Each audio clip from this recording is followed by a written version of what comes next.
Welcome to The Meaning Mindset with Rabbi Ron. It's season 2, and I'm delighted to welcome a dear friend, a man for whom I have enormous admiration and affection, and that is Victor Tabbush. Victor is a world-renowned professor, an economist, and an expert in so many aspects of healthcare delivery and economics. He taught at the Anderson School of Business on the UCLA campus, and he and I worked when he was teaching abroad in Africa as well. He's taught all over the world. He's a fascinating man, and I think somebody with whom you're going to learn a lot. In this conversation, Victor has some insights. First of all, a process that I think is insightful and beautiful, and then insights that evolved out of that process. Instead of describing it further, let's get straight to my conversation with Victor Tabbush.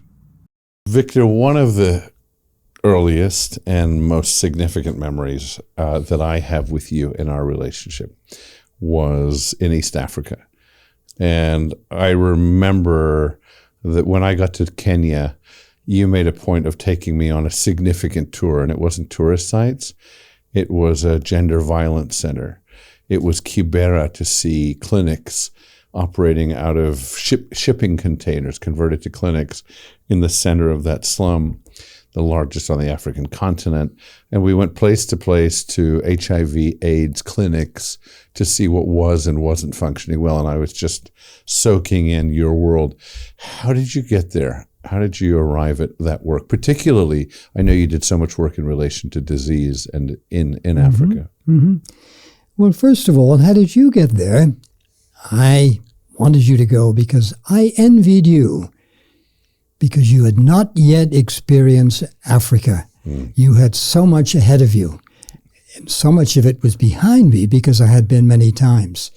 So that's why I wanted you to come. But as far as my work was concerned, I am a management and leadership coach, and I teach the principles of finance and marketing and strategy to nonprofit organizations. Now, this was a time when the HIV and AIDS pandemic was in full flourish. Now, what could I do? I wanted to make some kind of a contribution. So what can management and leadership capacity building do? The community-based organizations that were providing in East Africa and all around the continent care, treatment, support, and prevention to those infected by HIV and AIDS, they had lots of antiretrovirals. They had testing equipment.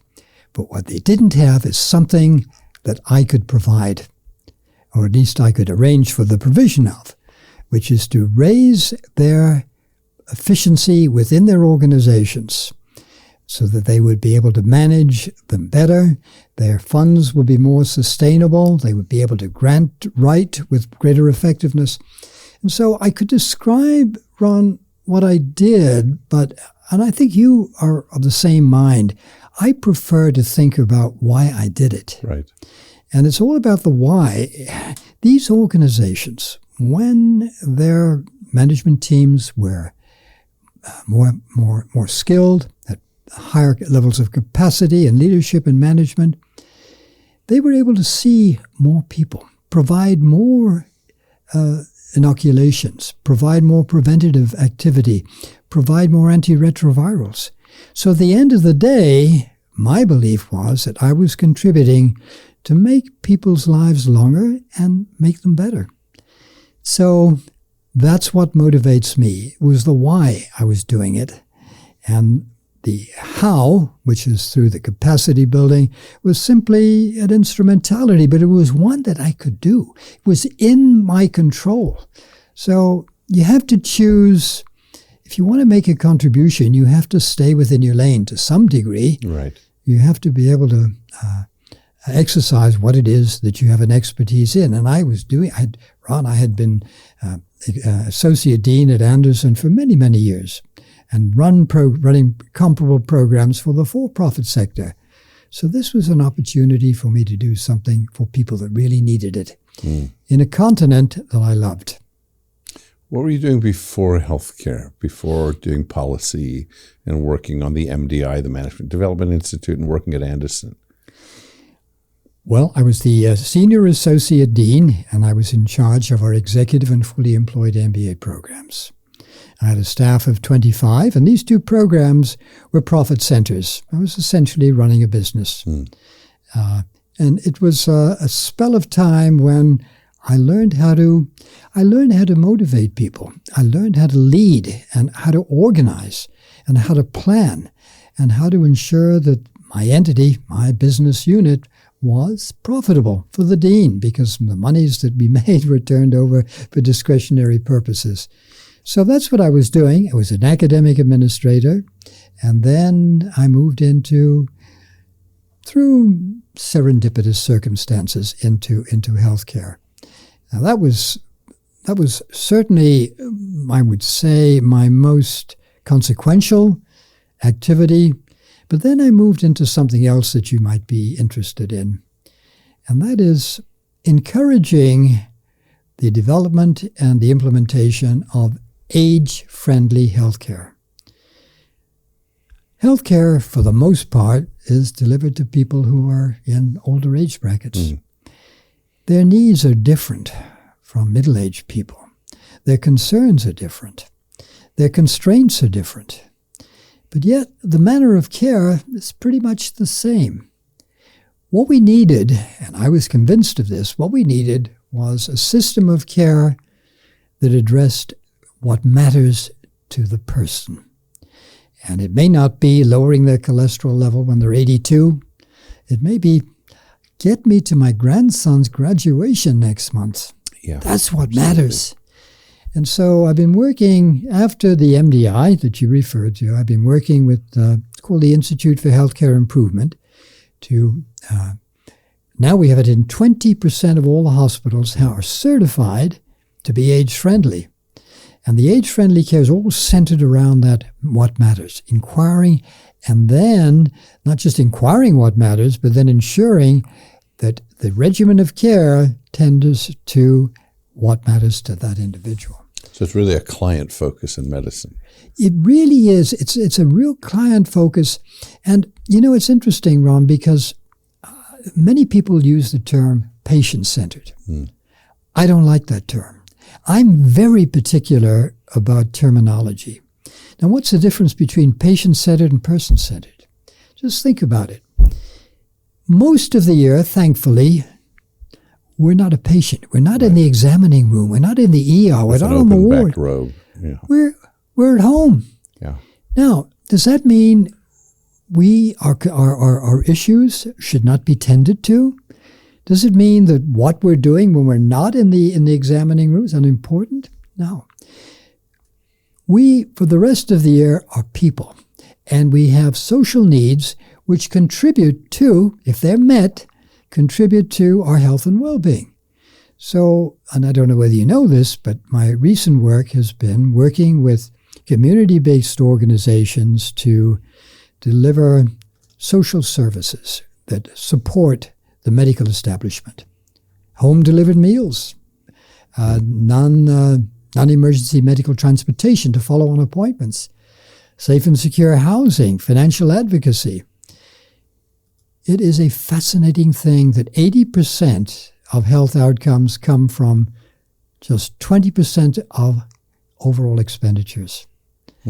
80% is shaped by these social factors. You're saying collectively 80-20, or you're saying to the individual 80-20? Just across a population, that really what shapes people's well-being, their health status, is these social factors. Loneliness. Yeah. Abating loneliness, having caregivers. These are really important things. So we're people all of the time, and we're patients only some of the time. Yeah. And so that's why I'm very concerned about using the term person-centered care.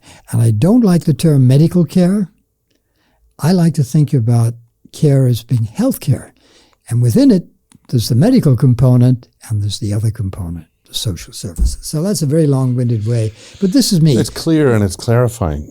I often think, since I visit hospitals as often as I do, that there's a vulnerability there that hopefully we won't all experience, but most of us will at certain points in our lives. And whether the person is wealthy or poor, they're wearing the same robe and they're dealing with the same vulnerabilities and having the same exams done. There's something really humbling about the hospital environment. Maybe for the surgeons and the medical staff, I hope, but certainly for the person walking in. They're coming in, presumably going through the doors of a hospital, either tending to their loved one's vulnerability or their own. So it's a really unique prism with which to look through at life.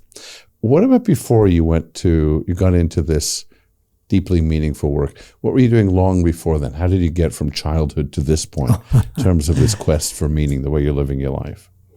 Well, I'm not sure it has any relevance in having shaped what I did subsequently, but I was born in Ireland, and I grew up there and came to the United States when I was 13. I did my high school, my junior high work in Santa Monica, and then I went to UCLA. And I went continuously for 10 years until I got my PhD in economics. Then I taught at the University of Arizona. My first academic job was a professor in Tucson. But after about a year, I decided sitting in my cubicle doing research was not very satisfying. I needed the human interaction. I needed to be out there. And I was so concerned that all the research was so narrow and very little applicability. In order to get published, you had to go very, very thin and very deep, which meant no practicality. So I decided enough. I quit, not academics, but I quit the University of Arizona and I took a job in Africa. I took a job at the University of Nairobi. I had many offers to come to places far afield because I had good academic credentials. I had an offer from the University of South Africa. But it was a time, now we're talking about the 60s, 1960s. It was a time of apartheid. I didn't want to go to that country at that time. I had an offer. I knew probably no one knows what Kuala Lumpur is. Sure. Well, no, you know where Kuala Lumpur is. I do, because I'm a diver. You're a diver, but okay. Upper Volta was it was Upper. I did get an invitation from the University of Kuala Lumpur, but what most people don't know, they know that one, but they don't know Upper Volta, which is now called Burkina Faso. Oh, it is. I got an offer from the university. Get this. The University of Ouagadougou. That's the capital. So I looked at these offers and I said, the best one on the table is the University of Nairobi because Africans are in charge, not like South Africa. So then I went. I went to teach at the University of Nairobi. And boy, did I learn things there. And it gave me, Africa got under my blood, in my blood. Yeah. And under my skin. And that's why when I had the opportunity to create and deliver the Management Development Institute for HIV and AIDS service providers, I jumped at it. So you've always traveled really from childhood, as have I. We've talked many times about our travels and about our lives and about what inspires us and excites us. And some of it is talking about travel, sharing our experiences, planning travel. I think we said there are 3 time zones, essentially, in which we experience travel. And I think Jonah, my son, experiences this as well. One is planning, anticipation. Yes. The second is experiencing, being where we are in the world. And the third is recalling. That's where I have that aura frame, which shows me the pictures of places. But I don't need the frame. I have the memories of, in my case, the flights, the airports, the places, the people, and in this most recent case, French Polynesia, the dolphins that I met in the water and the sharks. And another piece for me is how I experienced my marriage in those experiences, right? And what I mean is I was 105 feet down in the water with countless, hundreds and hundreds of sharks. The place is named aptly the Wall of Sharks. And it wasn't just that I made that choice, but that I look at my wife, who's holding firmly onto a piece of dead coral, and you can see that her bubbles are flying to the side, which means there's such a strong current, bubbles should just travel up. And I see the adventure in her and how she's handling herself in that environment. And then the experience that I cherish as much is when we break the surface of the water and pull our regulators out of our masks, inflate our buoyancy devices, and just look at each other with a sense of awe. We got to, there are no words for these experiences. For Bronwyn, the idea that we would be met by a dolphin at that depth in such blue, almost purple water, and that dolphin would come to play and dance around her was just beyond words. So she had tears in her eyes beyond just the water, the seawater. So I understand that. For me, childhood travel started at age 3. And then maybe in the Air Force, I started to get more of a passion for it. You've been to how many countries now? 103. I told my wife, I think 104. Okay. Coming up? What's left on the list for you in terms of places you want to visit? Slovenia. Why? Because I haven't been there. It's new. Novelty is what attracts me to just about anything. Newness. The mind shuts off. It gets bored with sameness. And I like my mind to be active. But as far as what after Slovenia, I've come to the conclusion that I took a lot of joy out of the first time. The first time I went to Paris. First time I went to Africa. You always remember the first. Right. The first. Your first girlfriend, for example. But I'm starting to think now at my age that I want to go back and see things for the last time and capture that. In fact, many things that I do now and many people that I meet and have lunch with, I approach the encounter as if this is the last time so that I get more out of it. So it doesn't feel morbid or threatening? No, does not feel morbid. It's just a way of making sure that I'm expressing gratitude for the opportunity to be with that person. I don't take it for granted. I don't take my days for granted. So I think what I'm going to be doing is going back to places that I want to see one more time before I pass. Fantastic. It's a different way of looking at it. It is. And the fact that you're able to embrace that as a joy in your life, as an opportunity for joy and meaning is wonderful. It doesn't surprise me about you. But it leads me to a conversation we had at a deli over lunch, I don't know when, most of a year ago. And you told me about a new practice. And the practice was a particular kind of journaling. Could you talk about that and then maybe give us some examples, some of the insights that came out of that? Yeah, my daughter-in-law presented me with a diary, a journal that needed to be completed at the beginning of 2024. And I can't write now. I mean, I can write, but nobody can read what I write. So I thought, well, okay, I'm going to put that aside, but I'm going to do what the journal invited. And by the way, did you know this, Ron? The paper was the key to the Renaissance. At least that's what many historians believe, because paper invites creativity. You don't have to go immediately to the canvas and paint. You can do a sketch and you can change it.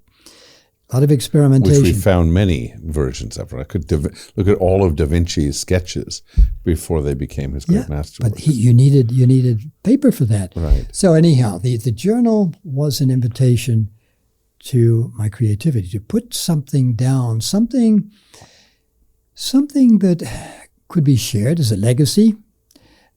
If I put together 365, what I would call observations or insights, one a day that I gather and memorialize and then pass on to my children, ultimately my grandchildren, that's kind of a legacy. I'm not going to be able to leave them a lot of money, but I can leave them maybe some useful ideas. Oh, definitely. So I thought it made sense from that perspective, but it made sense from another perspective too. And that was I wanted to have more purpose, meaning for every day. So my purpose became, when I go out in the world today, what am I going to find? You've got to be active. You've got to be alert. what is something that I'm going to see that sparks a thought? What is somebody going to say that resonates with me?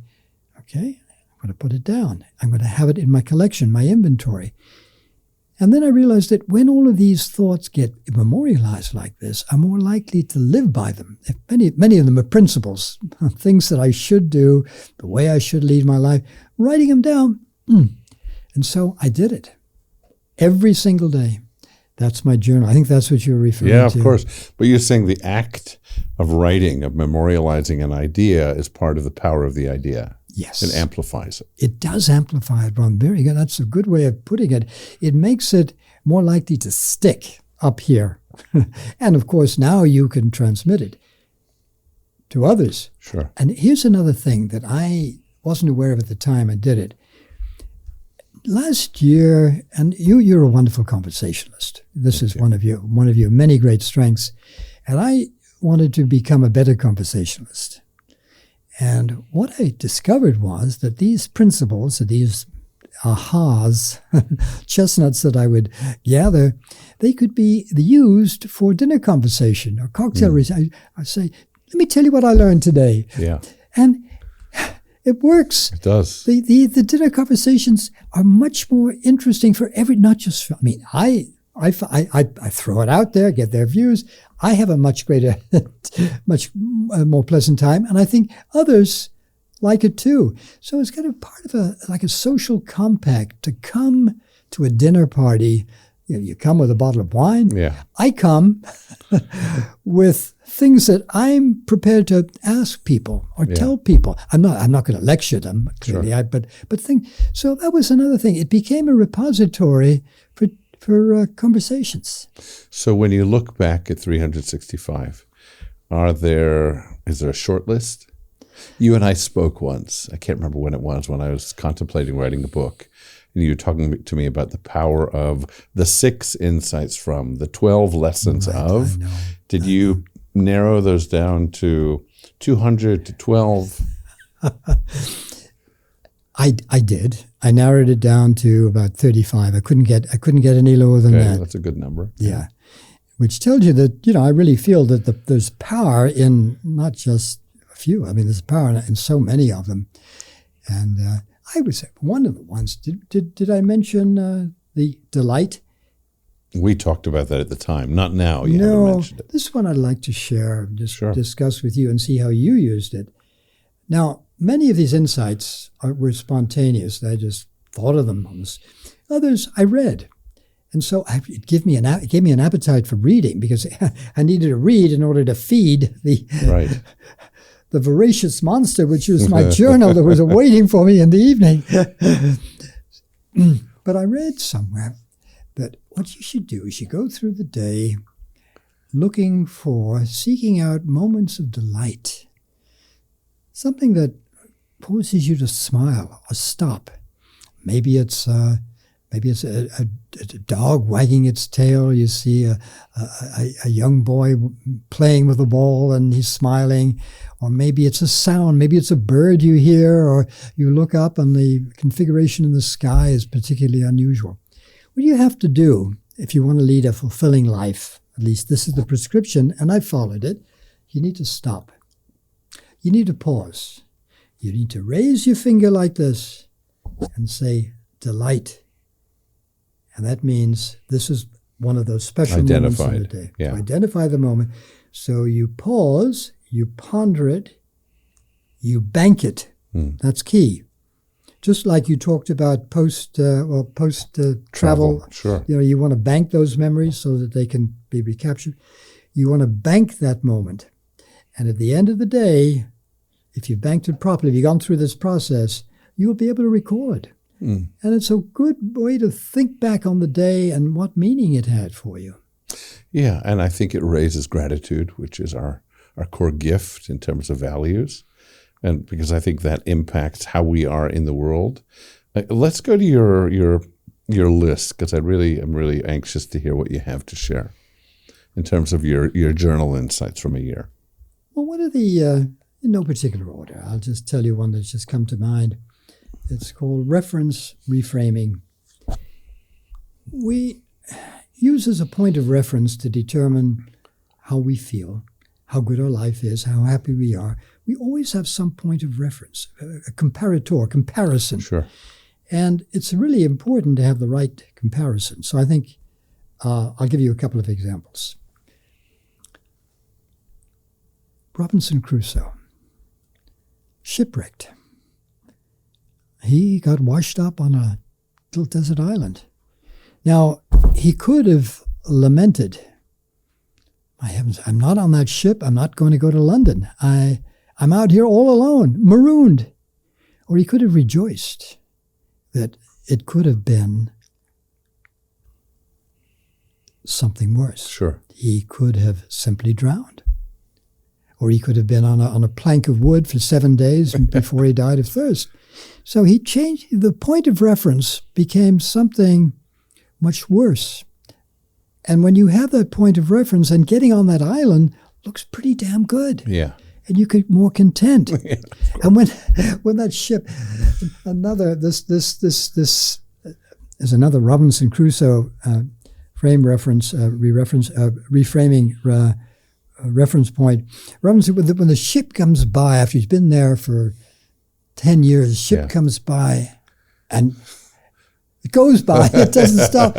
He could say, oh, damn, I'm sorry I missed that. You know, I could have been on that boat, I could have been back in London or wherever. But then he could have said, you know what? If I had been back in London, I wouldn't be here. And, you know, it's really not so bad. I don't mind hanging out with Friday. And furthermore, if I were back in London in civilization, I'd be subject to crime and disease. Right. And, right. Okay, so I'm okay with living here on this little island. So that's reframing. And really choosing a point of reference that puts you at advantage rather than disadvantage. In every day. Yeah. And I think it's the antidote to woe is me in any given day. And the woe is the stub toe or the job not accepted or received or the relationship that went one direction and not the other or any number of things that happened. You're right. I think that's a great tool. Well, I hear it from you. You talk sometimes about first world problems. Sure. Yeah. And by the way, that's another aspect of travel. It's one thing to live here and to see the problems that we have in any version of here. But when you've been there as well, you take that memory and say, okay, yes, I certainly see this issue, but I've seen worse. I've seen people who struggle with other ills, and at least this one has the sun shining on it, or my family with me, or all the blessings of a particular moment or a place. What are some other? I love, by the way, I think about the idea, I don't know who invented the idea, it's used in psychology a lot, of reframing. Same piece of art, but put another frame around it, and you see it really differently. I love that you said that. What are some of the others? Habituation. Habituation occurs when the same thing happens time and time again. Every day you go to the store. After a while, your brain switches off. Now, it has serious consequences besides boredom. Habituation has major consequences, not necessarily serious, but certainly consequences that you need to consider when you travel. When you go to a new place, you tend to enjoy the first 3 days more than the fourth and the fifth. There are diminishing returns. They're diminishing because you get used to it. It becomes it becomes a habit. And so what that leads you to is a concrete suggestion that maybe more trips, but of a shorter duration. Now, I can tell you why this has really been beneficial to me, because I was thinking, I went to Ireland recently, back to Ireland, and I spent 10 days there, and I loved it. Those 10 days were magnificent. Things that I hadn't done for many, many years. And I thought, I want to come back and live here. Yeah. But then I started to think about this concept of habituation. If I had been in this place for more than 10 days, the 11th day would be somewhat less meaningful. And by the time I got to the 6th week, and I would have blown all that money on a vacation home. So it saved me. Sure. Yeah, I think habituation, desensitization, we're no longer seeing things as we did. The colors aren't as bright. It's the fine piece of art that we put on the wall that we first look at with wonder, and then after a while it fades into the wall, presumably. We have to remind ourselves. So what's the antidote to that? Because it's a natural occurrence. You made one suggestion, which is shorter trips to where you're alive and livened to all of them, to the whole experience. What's your sense of how we do that when it's to the food we're eating, to our environment, to our relationships, to all the norms of our lives? Yeah, I'll give you an example of how I've done it and how it really has worked for me. I was thinking, my wife and I were thinking about moving from where we live now in Tarzana to Santa Monica. We went to look at a condominium in Santa Monica, and quite honestly, it was miserable. It had none of the touches that we would want, and it was a little outdated. And then I came home, and I saw it with different. I saw my own home with different eyes. Yeah. I dehabituated. Yes. And now my home became much more important and precious, and I gave up the idea of going somewhere else.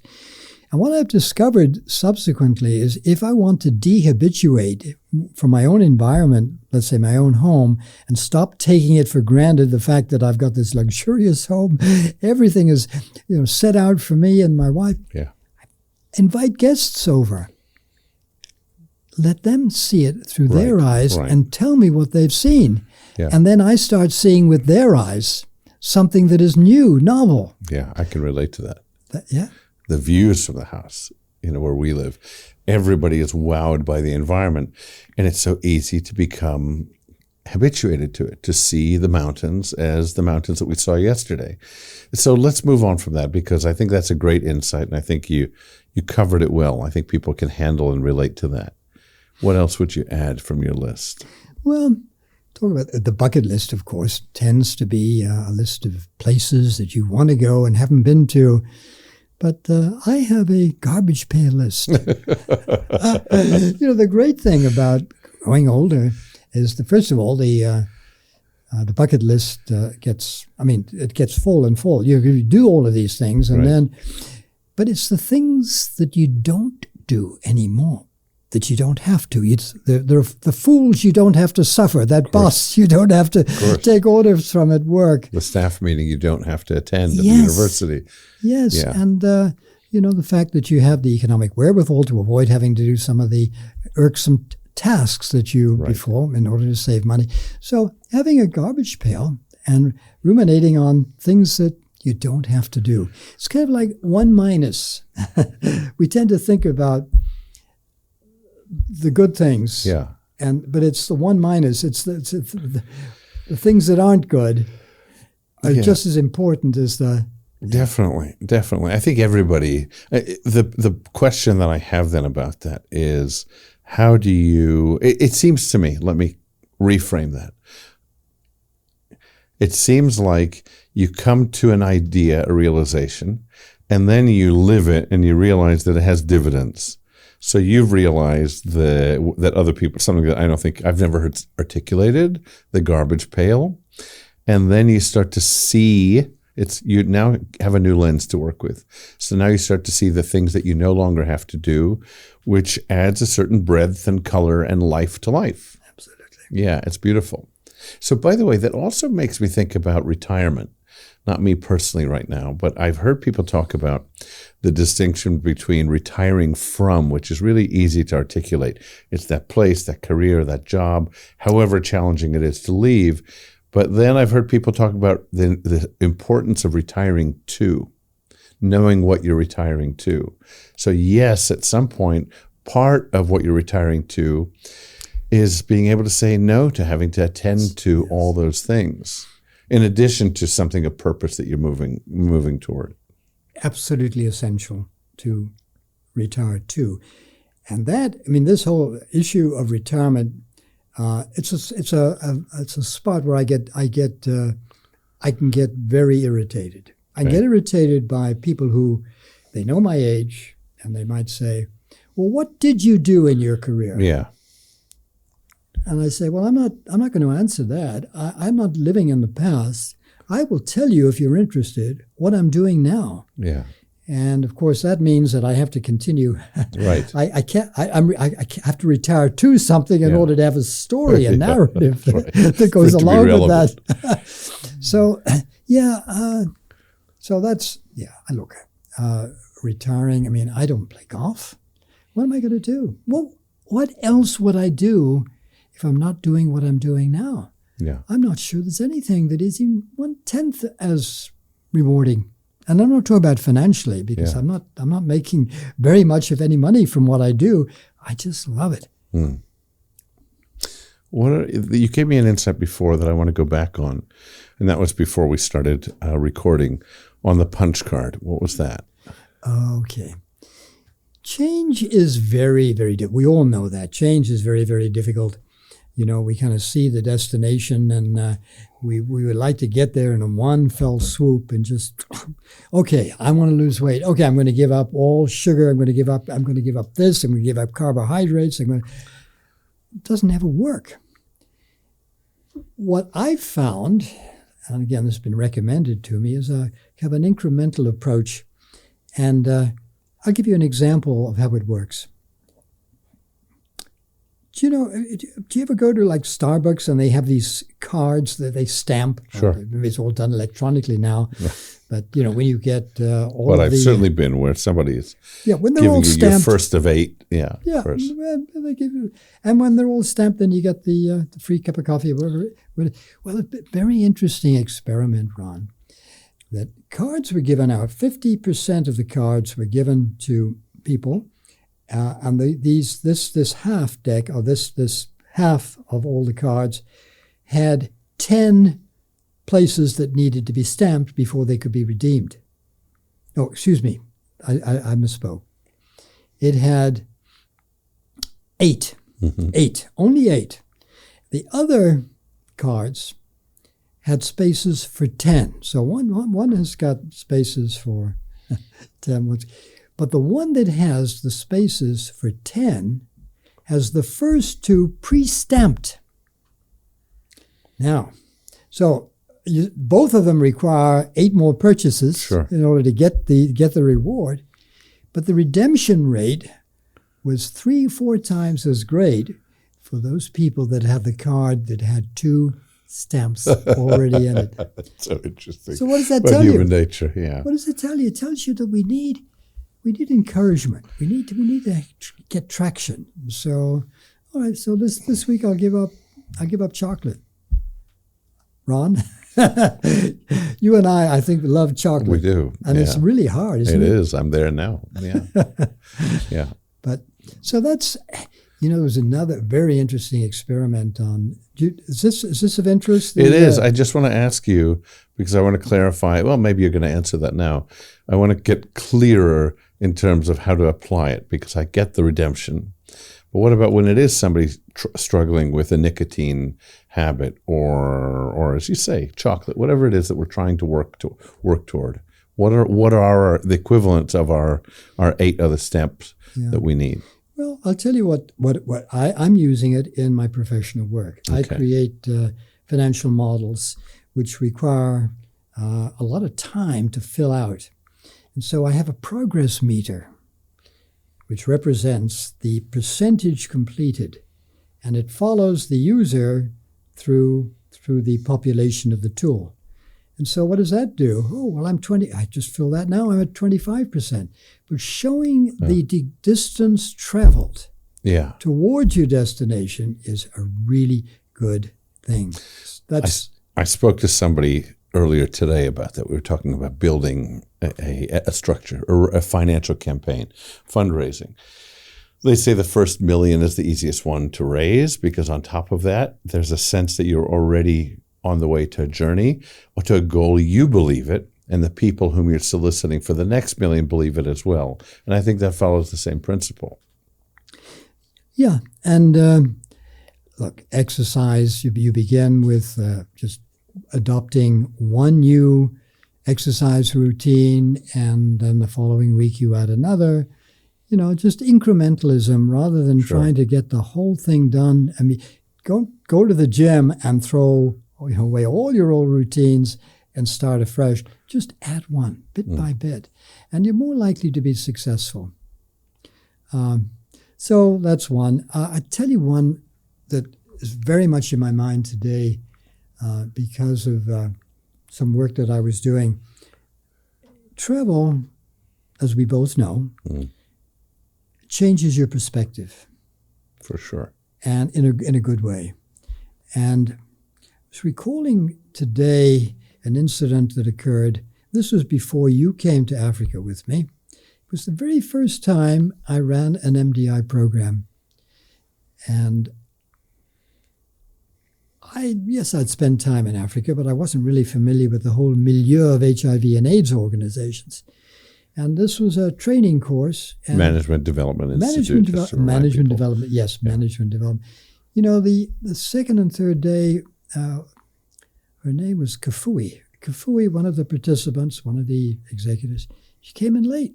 Came in late on the Tuesday, came in late on the Wednesday, 10, 15 minutes late each time. So I turned to one of my African colleagues and I said, you know, this is so disrespectful. I don't know, I'm going to have a word with her. He said, Victor, let me just tell you a little bit about Kafui. She had a daughter that had a child. Her daughter died of HIV. She, now, the grandmother, is looking after the child. She has to take the child to school in the morning. And by the way, she lives outside of Nairobi, and to get into Nairobi, where the program is, you've got to cross bridges. You know, the weather the last couple of days has washed out those bridges. She's made heroic efforts to be here. Yeah. 5-10 minutes late? Come on. You just need to understand the conditions in which we live. Wow. Yeah. That story, I'm reminded of that every time I travel, when I travel with people who are not as well-traveled as I am now, and I try and mentor.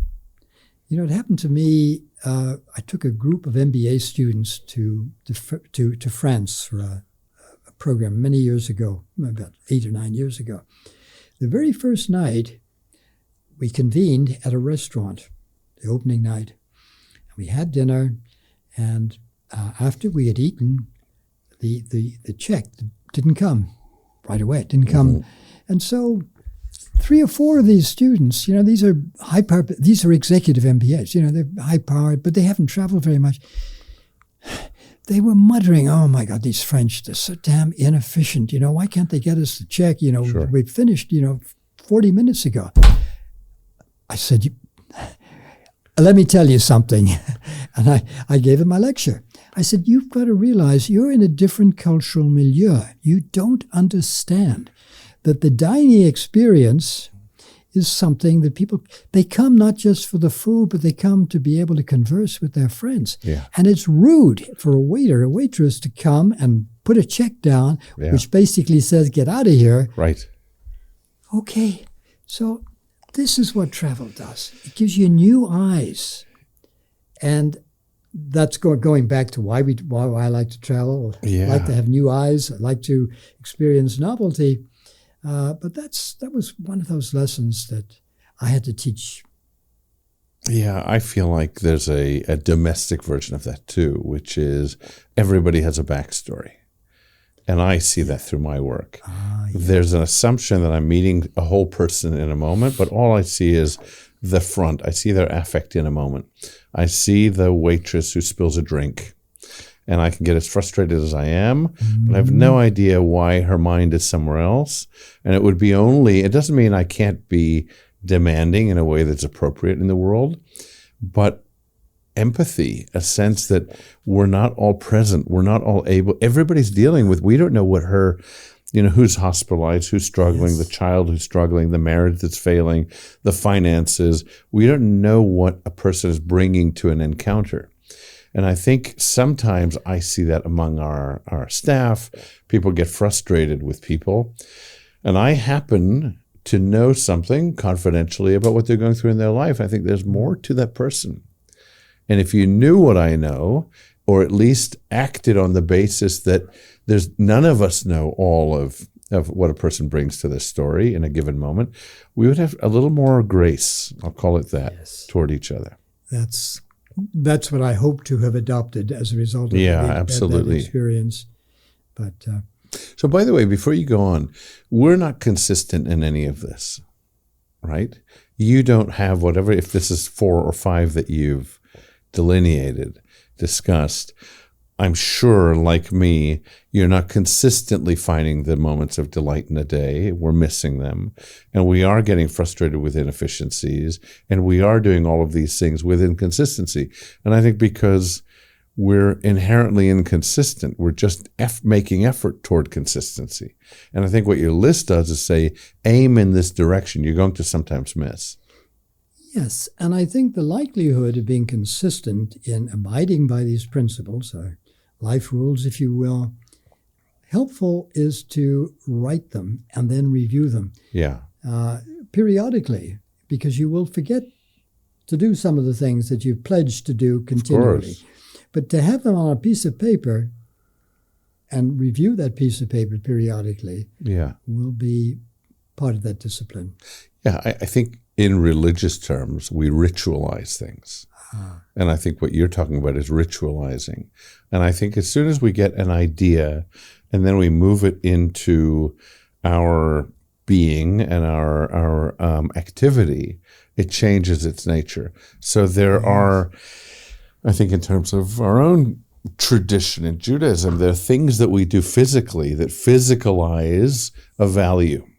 So it's as if you gave a great example, not a religious one, but a ritualistic one, which is do this. Yes. Right? You put into your body the thought, the realization. So you have a wider association. What else? What else came out of that great journal? I'll give you another one. Second-order decisions. Deciding when and how you will decide. Deciding how to decide and when to decide. Never thought of it that way until I read a book on decisions, second-order decisions. So what does that mean? I think I know, but I want to understand it. Yeah. Okay. There comes a time when a decision will need to be made. Right. Like the end of life. Sure. But you can decide now how that decision is going to be made. You won't decide what the decision will be? Yes, you decide. You can. And you the can, conditions for it? You can decide you can decide now what the decision will be when that decision needs to be implemented. Yeah. Or you can decide to postpone a decision and approach it incrementally. So an example of this, and this is what I try to do now when I want to have confidence in the wisdom of a decision, I decide that the decision-making process is going to be incremental. In other words, I'm going to not decide on the ultimate decision today, but I'm going to have a decision which will, when I make it, provide me information which will make the next decision a little bit more informed. And then ultimately I will get to, so I'm thinking about, let's say, buying a home in Ireland. Yeah. I don't go out and buy the home now. I don't make the decision to go out and buy a home. Right. I make the decision that I'm going to spend a month next year. Okay. That's an incremental building. I'm building it, and then I say, after I've done that, I will then have another decision. Maybe I'll spend 2 months. And so I'm deciding now how the ultimate decision to buy the home is going to be made. It's going to be made incrementally, sequentially. Or I could make the decision right now. But that's probably not a good time to make it. Right. But rather accumulate information that will make the decision likely to be more wise. So these presumably are the big decisions in life. We're not going to do it about lunch. Yeah. But we will do it about end-of-life choices. Yeah. We will do it about, as you say, where we want to spend the next years of our lives, or those kinds of decisions. What about when people get stuck in decision-making, right? Sometimes you get into a spiral where for some people, it's just difficult to move into saying yes or no to the choices. How do you think this might help somebody move out of indecisiveness? Well, Indecisiveness, I think, comes from a concern that the wrong choice will be made. But I like to make a distinction between good choices and good outcomes. Okay. You can think of it as a matrix. The choice can be good, choice can be bad, the outcome could be good, and the outcome could be bad. It's a good decision, it's a good choice, even if the result or the outcome is bad, because we can't predict with a certainty which of those results is going to Of attain. course. And so you have to ask yourself, would I do it again? If this is in fact the right decision, would I repeat it in a world of uncertainty?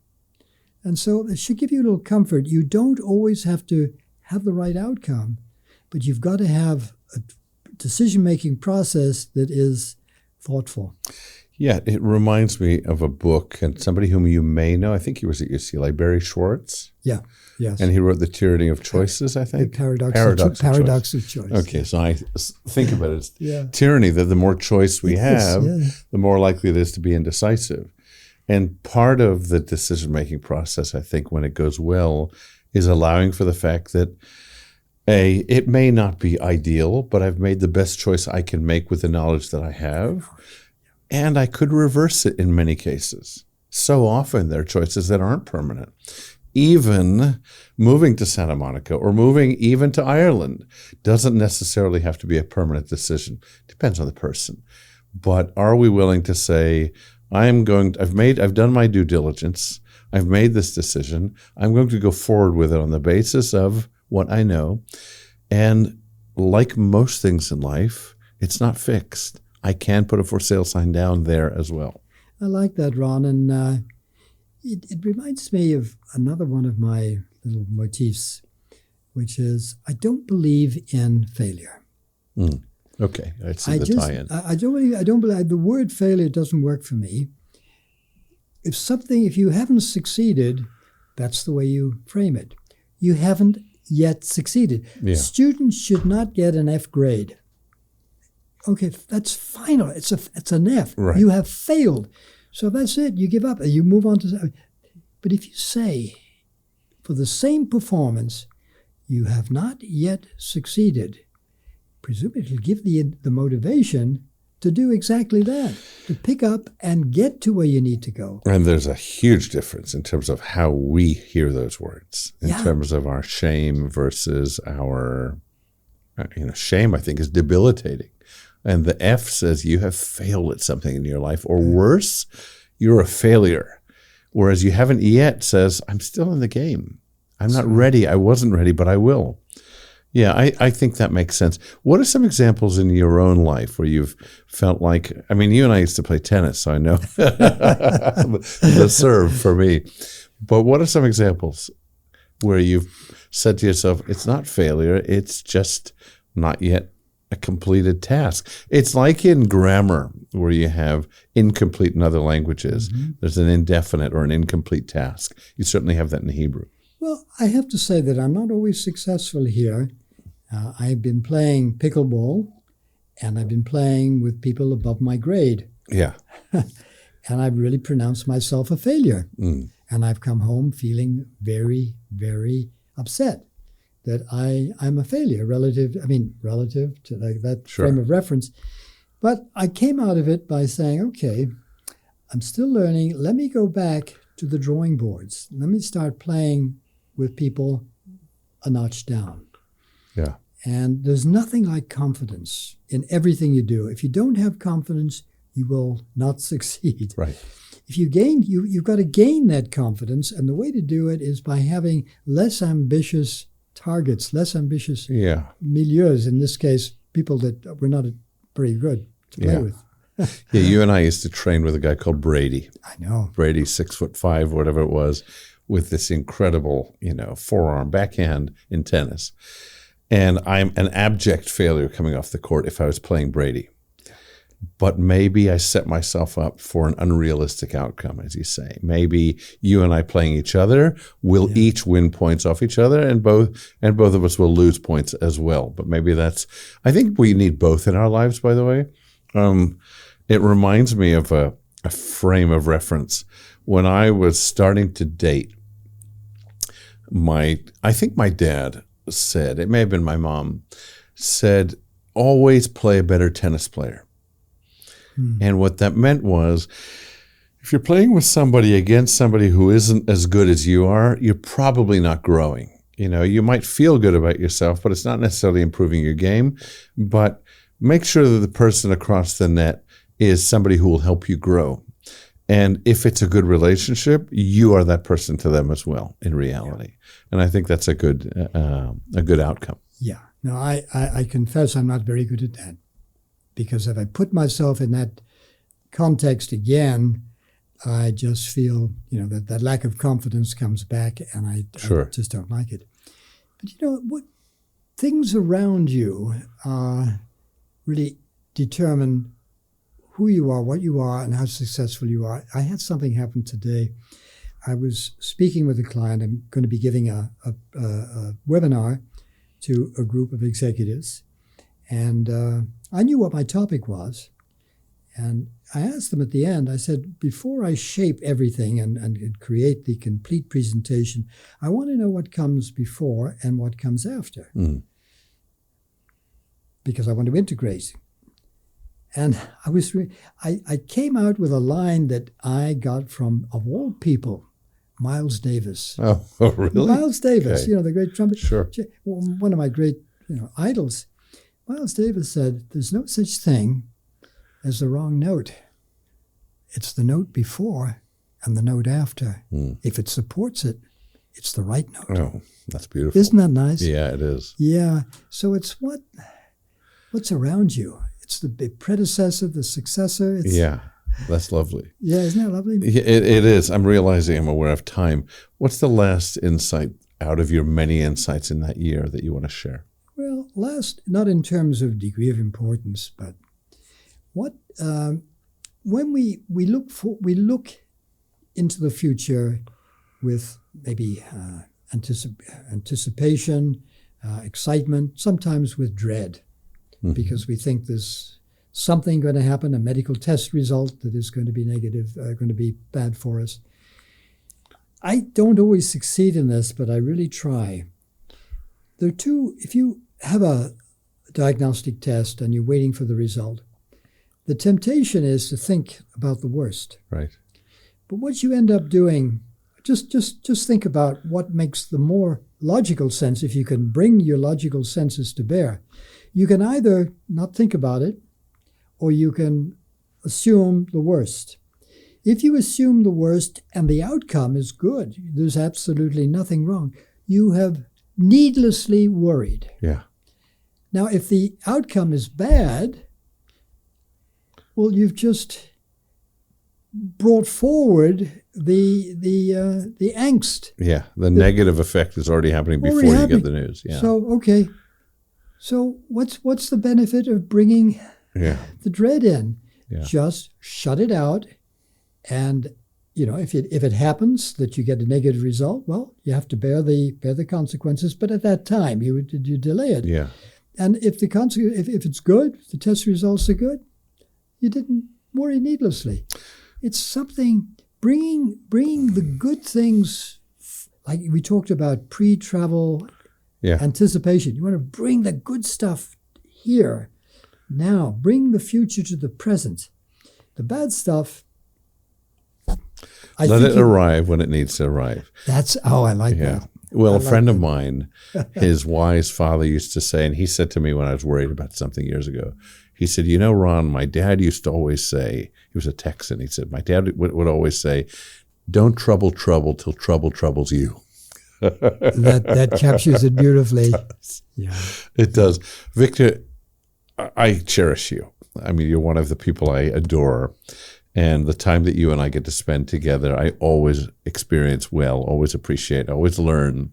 And I don't think it's just about learning. I just enjoy you. And I find you warm and bright and inspiring and just always a pleasure to be with. And I just want to thank you for doing this. I think when I sat with you, and whenever I've sat with you, especially since starting this podcast, I thought, I want more people to hear you. I think you have some great insights, many great insights, not just 365 from a year, but many great insights in terms of how you're living your life, how intentional you are with how you're living your life. The way you're moving through the ages of your life, I think, is remarkable. And you're a great inspiration. I just want to thank you for coming in and sharing your thoughts. If there's any goodness in me, a lot of it is attributable to knowing you, Ron. You bring out the very best in me. Thank you. Thank you. That means a lot to me. This season is produced and edited by Jonah Lee Paz. Content editing by Bronwyn Lee Paz. Musical theme by Amots Plesner. Logo art by Janice Rudnitsky. Graphic design by Gustav Lee Paz. Social media management by Morgan Shanahan and Sophie Bergeron. The Meaning Mindset with Rabbi Ron is hosted by Rabbi Ron Lee Paz. Find us wherever you find your podcasts.